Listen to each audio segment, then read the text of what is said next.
तो गाइस इस वीडियो में मैं एक्सप्लेन करूंगा surviving the game as a barbarian के चैप्टर 6 को। तो चैप्टर की शुरुआत में हम देखते हैं कि हांस अपने हैमर से ली हांसू के ऊपर अटैक करता है, पर ली हांसू उसका अटैक डॉज करने में कामयाब हो जाता है। ये देख के हांस भी काफ़ी शॉक होता है कि ली हांसू तो अभी तक सो रहा था, तो उसने उसका अटैक कैसे डॉज किया। हांस काफ़ी घबरा जाता है और वो ली हांसू को अपनी बात सुनने के लिए कहता है, पर ली हांसू काफ़ी गुस्से में होता है और वो समझ जाता है कि हांस बचने के लिए किसी एक्सक्यूज़ के बारे में सोच रहा था। वो हांस की तरफ चार्ज करता है और उसके बाद वो अपने शील्ड से हांस को हिट करता है। वो गिड़गिड़ाते हुए ली हांसू से कहता है कि वो इसके बारे में एक्सप्लेन कर सकता है, पर ली हांसू सोच रहा होता है कि हांस को एक बार मारने से वो गॉब्लिन की तरह नहीं मरा। एंड फिर वो अपने शील्ड से दोबारा हांस को हिट करता है।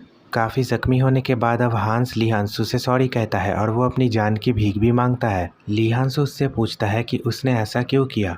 वो कहता है कि उसको ली हांसू के मैजिक क्रिस्टल्स चाहिए थे और वो बस उसको नॉकआउट करके ही उनको लेने वाला था। फिर वो कहता है कि वो उसकी शील्ड भी लेने वाला था क्योंकि बारबेरियंस के इक्विपमेंट हाई क्वालिटी के होते हैं और वो अच्छे दाम पे भी बिकते हैं। फिर तभी ली हांसू उसको किक करता है और उसे अब भी लग रहा था कि हांस उससे कुछ छुपा रहा है। वो हांस से कहता है कि वो उसको आखिरी मौका दे रहा है सब कुछ सच बताने के लिए, क्योंकि ली हांसू को पता था कि डंजन एंड स्टोन की दुनिया में किसी दूसरे एडवेंचरर को मारना एक सीरियस क्राइम होता है और उसके ऊपर हांस के हमला करने का कोई दूसरा रीजन जरूर होगा। तभी हांस कहता है कि उसको उसका हार्ट चाहिए था और ये सुन के ली हांसू काफ़ी शॉक हो जाता है। वो कहता है कि बारबेरियन के हार्ट काफ़ी हाई प्राइस में बिक रहे हैं और उसने सुना है कि बारबेरियन के हार्ट को एक न्यू स्पेल के लिए इंग्रेडिएंट के रूप में इस्तेमाल किया जा रहा है। फिर वो हांस से पूछता है कि उसने पहली बार उसके ऊपर अटैक क्यों नहीं किया जब वो सो रहा था, जिस पे हांस कहता है कि तब उसको भी नींद की ज़रूरत थी। हांस कहता है कि उसने उसको सब कुछ बता दिया है और वो ली हांसू को उसको माफ़ कर देने के लिए कहता है। ली हांसू कहता है कि उसकी मुलाकात प्रोबेबली हांस के जैसे और भी लोगों से होगी और वो लोग भी हांस की तरह सेम चीज़ कहेंगे, तो क्या उसे लगता है कि वो हर बार उन लोगों को माफ़ कर देगा। हांस कहता है कि वो उन लोगों की तरह नहीं है और वो अपना सब कुछ उसको दे देगा और वो उससे एक दूसरे मौके की भीख मांगने लगता है। पर ली हांसू अब उसकी कोई भी बात नहीं सुनता है और वो हांस को वहीं पे ख़त्म कर देता है। इस गेम के दुनिया में एंटर करने के एक दिन बाद ली हांसू पहली बार किसी इंसान को मारता है। फिर तभी उसको एक नोटिफिकेशन शो होता है जिसमें लिखा हुआ होता है कि उसने एक अचीवमेंट अकम्प्लिश किया है जिसका नाम होता है फर्स्ट मर्डर, और इसकी वजह से उसका मेंटल स्टैट भी एक लेवल बढ़ चुका है।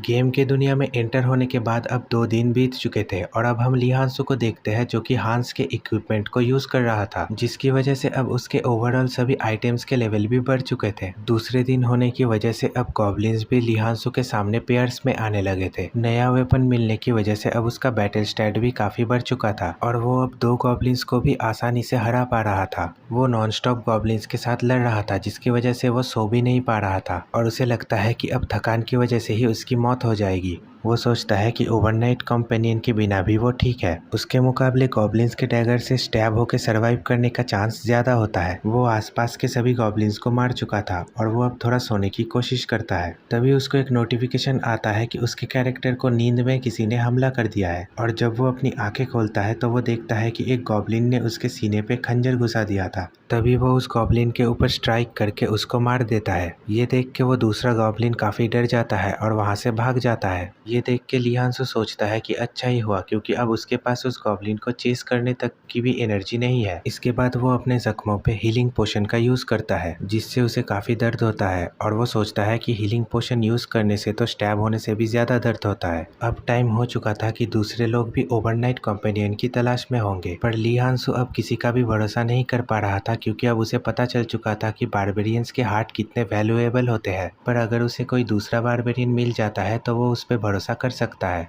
अब ली हांसू को बहुत सारे लोग ओवरनाइट कंपेनियन के ऑफर देते हैं, पर वो सबको ये कह के रिजेक्ट करता है कि वो दूसरे बारबेरियन की तलाश में है। वो समझ पाता है कि पहले दिन वो खून में कवर्ड था और उसके पास सिर्फ एक ही जूता था, इसीलिए लोग उसको ज्यादा रिलायबल नहीं मान रहे थे। तभी उसको एक आदमी कहता है कि अगर वो दूसरे बारबेरियंस को ढूंढ रहा है तो उसके लिए ये काफी मुश्किल होगा क्योंकि ज्यादातर बारबेरियंस ही सेकंड फ्लोर पे जा चुके थे और फर्स्ट फ्लोर में उसे 100 से भी कम बारबेरियन मिलेंगे। ली हांसू सोचता है कि अब उसको दूसरे बारबेरियंस को ढूंढने के बारे में सोचना छोड़ देना चाहिए। उसे बारबेरियंस मिले या ना मिले, उसे बस एक ओवरनाइट कंपेनियन की तलाश में है जो कि इंसान ना हो। एल्व्स जो अपना वादा कभी नहीं तोड़ते हैं और ड्वार्फ्स जो कि बारबेरियन की तरह ही जोशीले होते हैं। दूसरे स्पीसीज के पास यूनिक ट्रेट्स होते हैं और वो इंसानों की तरह दूसरे एडवेंचरर के ऊपर लालच में अंधे होकर हमला नहीं करते हैं। 1 घंटा घूमने के बाद ली हांसू की मुलाकात फाइनली एक एल्फ से होती है जो कि जख्मी हालत में होती है और चैप्टर 6 यहीं पे खत्म हो जाती है।